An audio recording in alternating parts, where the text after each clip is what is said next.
Palakkad medical കോളേജിലെ അനധികൃത നിയമനവുമായി ബന്ധപ്പെട്ട് അതിനു പിന്നിൽ മുൻ മന്ത്രി എ.കെ. ബാലനാണെന്ന ആരോപണം ഉന്നയിക്കുകയാണ് ബി.ജെ.പി. സംസ്ഥാന ജനറൽ സെക്രട്ടറി സി കൃഷ്ണകുമാർ. എന്താണ് ഇത്തരത്തിൽ എ.കെ. ബാലനെതിരെ ഒരു ആരോപണം ഉന്നയിക്കാൻ കാരണം? പട്ടികജാതി വകുപ്പിൻ്റെ കീഴിലുള്ള മെഡിക്കൽ കോളേജാണ്. ഈ മെഡിക്കൽ കോളേജ് 2016 മുതൽ 2021 വരെ ഈ വകുപ്പിൻ്റെ ചുമതല വഹിച്ചിരുന്നത് പട്ടികജാതി വകുപ്പിൻ്റെ ചുമതലക്കാരനായിട്ടുള്ള പാലക്കാട്ടുകാരനായ ശ്രീ എ.കെ. ബാലനാണ്. ഈ കാലഘട്ടത്തിൽ മുഴുവൻ ഇവിടെ അനധികൃതമായിട്ടുള്ള നിയമനങ്ങൾ നടക്കുന്ന സമയത്ത് മെഡിക്കൽ കൗൺസിലിൻ്റെ അടക്കം നയങ്ങൾക്ക് വിരുദ്ധമായിട്ടുള്ള നിയമനങ്ങൾ നടക്കുന്ന സമയത്ത് അത് തടയാൻ മന്ത്രി തയ്യാറായിട്ടില്ല. അതുപോലെ തന്നെ ഇത് വിജിലൻസിൻ്റെ അന്വേഷണങ്ങൾ വന്നു.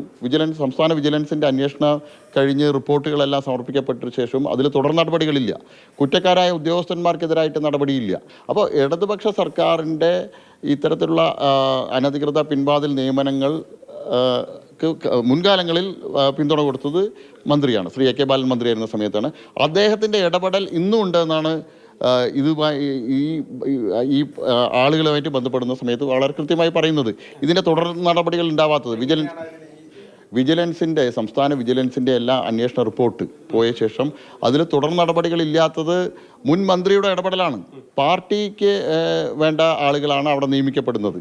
പാർട്ടിയുടെ സഹയാത്രികരായിട്ടുള്ള ആളുകൾ, പാർട്ടി നിർദ്ദേശിക്കുന്ന ആളുകളാണ് അവിടെ ഈ അനധികൃത നിയമനവുമായിട്ട് പിൻവാതിൽ നിയമനം വഴിക്ക് നിയമിക്കപ്പെടുന്നത്. അപ്പോൾ അത് തടയിടുന്നത്, അവർക്കെതിരായിട്ടുള്ള നടപടികൾ തടയിടുന്നത് ഇദ്ദേഹം തന്നെയാണ്. ഞങ്ങൾ ഇതിൽ വലിയ ശക്തമായിട്ടുള്ള പ്രക്ഷോഭം പോകും. മെഡിക്കൽ കോളേജ് ഇന്ന് അഴിമതിയുടെ പര്യായിട്ട് മാറിയിരിക്കുകയാണ്. പാലക്കാട്ടുകാർക്ക് യാതൊരുവിധ ഉപകാരമില്ല. ഒരു ചികിത്സാ സൗകര്യം അവിടെ ഇല്ല. മറിച്ച് സർക്കാരിൻ്റെ ഖജനാവ് കൊള്ളയടിക്കുന്ന ഒരു സ്ഥാപനമായിട്ട് മാറിയിരിക്കുക. അതിനെതിരായിട്ടാണ് ഞങ്ങളുടെ പ്രക്ഷോഭം. അതായത് എ.കെ. ബാലനെതിരെയുള്ള ആരോപണം കടുപ്പിക്കുകയാണ്. അതോടൊപ്പം തന്നെ ഇതിനെതിരെ അന്വേഷണം ഇല്ലെങ്കിൽ ഇതിനെതിരെ ശക്തമായ പ്രതിഷേധവുമായി മുന്നോട്ട് പോകുമെന്നും ബി.ജെ.പി. അറിയിക്കുന്നു.